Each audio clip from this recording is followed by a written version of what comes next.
Hello everyone, welcome to this video on types of regional integration. This video is carrying on from the previous video on economic integration.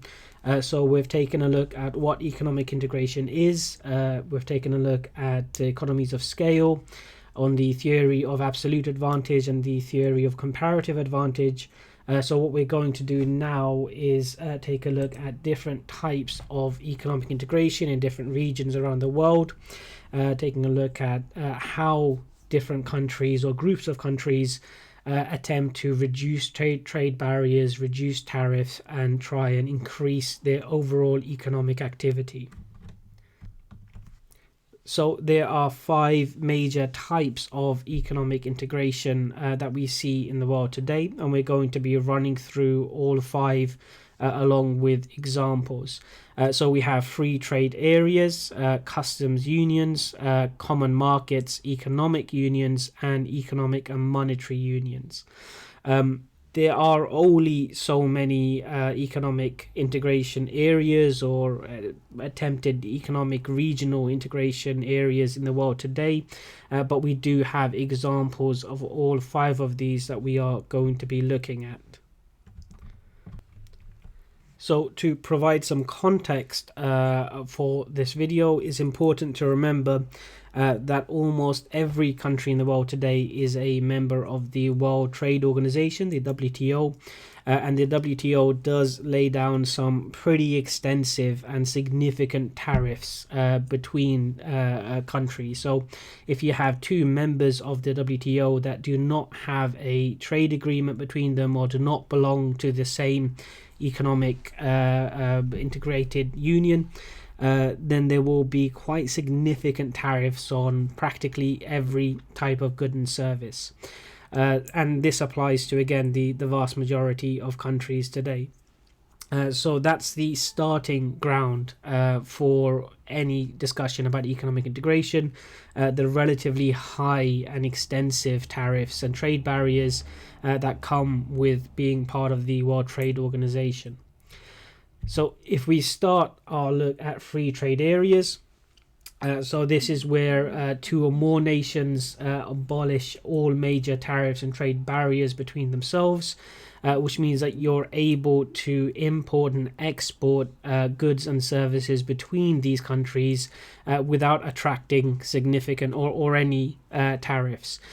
So tariffs will be levies or fees that apply to goods and services moving across borders.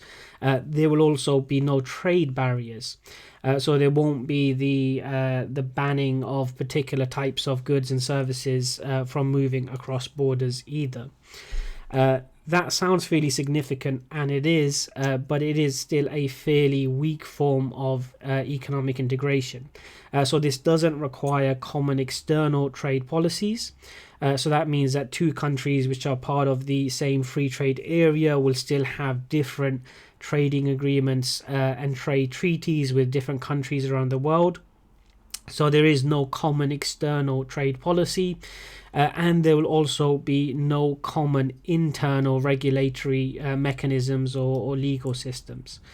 So although there will be no tariffs or trade barriers between those 2 countries, that doesn't mean that all of those markets will be instantly addressable.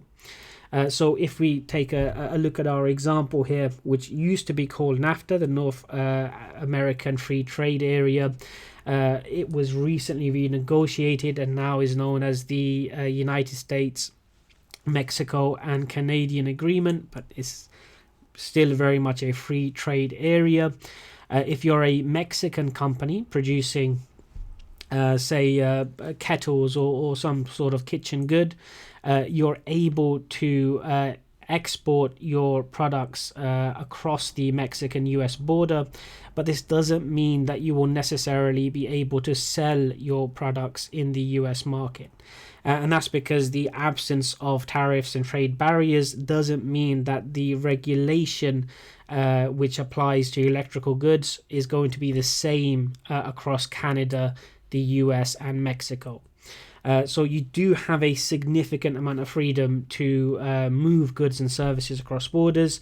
You're not able to treat the entire free trade area as a single addressable market. Different laws and different regulation is going to apply. And there's no common trade policy between the three countries either. So our next or our second type of economic or regional integration is a customs union. So each of these will be building upon the previous one. So a customs union expands what a free trade area does. So you still have the absence of tariffs and trade barriers between the countries involved in the customs union. But we also now have the beginnings of a common external policy. So we introduce single tariff rates and usually things like import and export quotas to really have a common external trade policy or the foundations of a common external trade policy, although you still have the possibility and the reality of different trade treaties and agreements between different nations. But tariff rates, import and export quotas actually do have the requirement for now strong political cooperation as well. So this will be done to protect domestic industries or certain types of domestic industries, to encourage specialization in certain areas, and to generally increase and develop the economic integration and specialization within the customs union. The example that we have of a customs union is the Economic Community of Central African States, so ECCAS. It's important to recognize that we often have heard the term customs union with regards to the European, the EU, over the last 3 or 4 years, but the EU is far more developed than just a customs union. ECCAS, on the other hand, developed out of a free trade area involving various countries in South and Central Africa. However, there have been moves to develop this regional integration, moving towards a monetary union, developing a single common currency and other attempts. There have been various moves towards that, as well as various setbacks, but currently it does function as a customs union as well as a free trade area. So it is important to recognize that while there is no no tariffs or trade barriers between the different countries that are members of ECCAS, and there is common tariffs and external tariffs and quotas involving external trade policy. There is no harmonization of regulation and legal systems between the different countries. So again, just with our previous example, you could, for example, produce a particular type of electronic good in Cameroon, and you'd be free to export that good to the Central African Republic or Chad or Congo or the DRC. But this does not mean that is actually going to be legal or permitted to actually sell your product or service in those countries. So moving on from our free trade area and the customs union, we have the third type of economic regional integration, which is a common market. Again, something that you may well be familiar with or have heard frequently over the last couple of years with the Brexit debate. Now, a common market does build and develop what's already in place with free trade areas and customs union, but it does have a firm move towards developing a single economic union with the two key elements that we discussed in the previous video.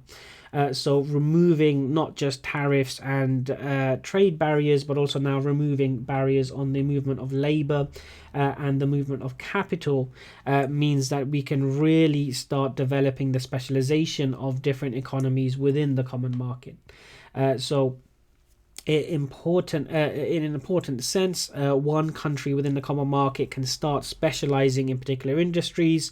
Capital that's needed for that particular industry can flow and invest within that country, and any specialized labor which is needed can also move from other countries within the common market to that country.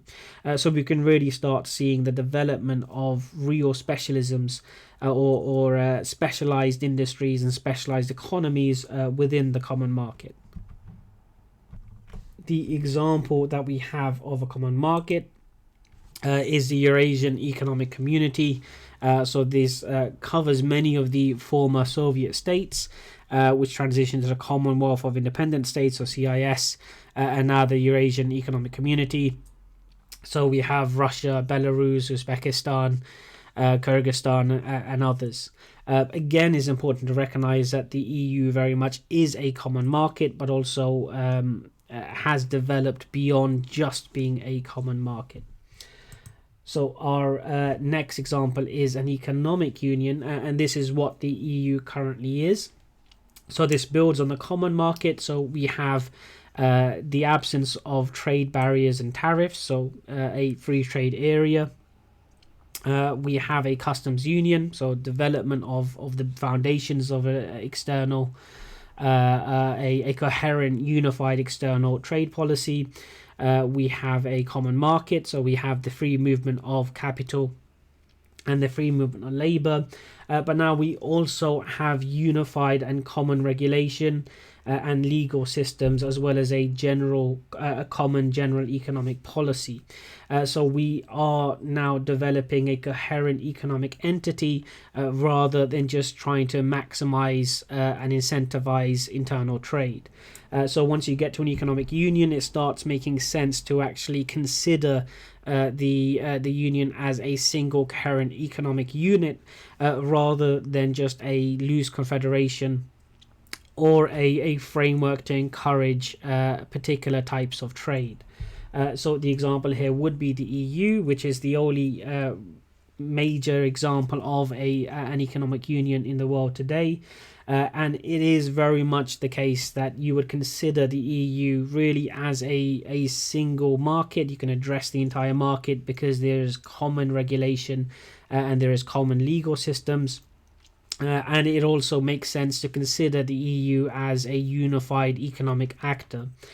So this means that if you produce a particular good or service in, say, Spain, then you can be certain that if you were to go and export it or bring it into Italy, not only is there going to be an absence of any trade barriers or tariffs, there is also common regulation. So if it's legal to sell in Spain, there's a very strong chance, if not a certainty, that it will also be legal to sell in Italy or Germany or France or Belgium and so on.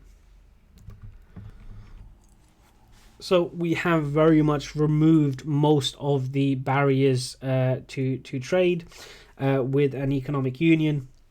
We can see how if you're an international business or a business operating within the EU, you can actually address the majority of the EU as a single market. Now, obviously, there are going to be cultural differences. There are going to be differences in language and so on as well. So there may still need to be some degree of localization. But certainly when it comes to formal barriers, whether they be trade barriers or tariffs, or whether they are barriers in terms of regulation and legal systems, those simply don't exist internally within the EU, which makes operating across the EU a far more achievable task, a far easier task than it would be operating, say, between Spain and Morocco, or Italy and Turkey. The other major issue when it comes to businesses operating within an economic union would be the challenges of operating across currencies. So that would still be the case. So membership of the EU does not entail being a party to a single currency. So the UK obviously has recently left the EU, but prior to this was one of the major central members of the EU, while retaining the pound sterling as the British currency. So businesses operating within economic unions would still have to deal with different currencies in play, with all of the currency exchange risks that entails. So we do then have a fifth and final form of regional economic integration that would very much sidestep this. So that would be an economic and monetary union.